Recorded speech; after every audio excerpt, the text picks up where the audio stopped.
Bonjour, je m'appelle Claudia et je suis blogueuse, mais avant tout, je suis une maman comme vous. Et c'est d'ailleurs pour cette raison qu'aujourd'hui, je voulais aborder un sujet très important qui nous concerne toutes, la plagiocéphalie positionnelle. Les mamans, en avez-vous déjà entendu parler? Dans notre cas, cela a été causé par un long travail dont je me souviens encore aujourd'hui et un positionnement précoce de mon bébé Giulio le long du canal de naissance.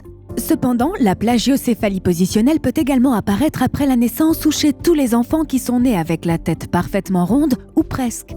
En effet, nous sommes habitués à suivre les conseils de nos pédiatres à qui nous faisons entièrement confiance pour installer notre bébé dans la poussette, dans le bain, dans son siège de voiture lorsque nous sortons, toujours en décubitus dorsal, c'est-à-dire avec le ventre et la tête tournés vers le haut pour éviter le risque de décès avec le syndrome du berceau. Et c'est précisément ce qui peut déclencher la pathologie de la plagiocéphalie positionnelle, car une pièce de soutien ou un oreiller qui ont tous deux été spécialement conçus pour elle sont trop peu connus pour empêcher la plagiocéphalie positionnelle de se développer. Je me souviens qu'au départ, j'étais complètement terrifiée, mais sur les conseils de mon pédiatre, j'ai décidé d'utiliser le Koala Baby Care et l'oreiller. Cette méthode de guérison et de prévention combinée à d'autres petites pratiques ou des gestes quotidiens comme par exemple faire tourner la tête de mon enfant au moment de changer la couche ou lorsque je le change de côté pendant la phase d'allaitement, m'ont permis de réussir à gérer ce problème et finalement même à le résoudre. Mais il existe bien d'autres gestes pour le traitement et la prévention de la plagiocéphalie positionnelle. Et c'est justement pour ça que je vous invite à vous abonner aux réseaux sociaux de Koala Baby Care.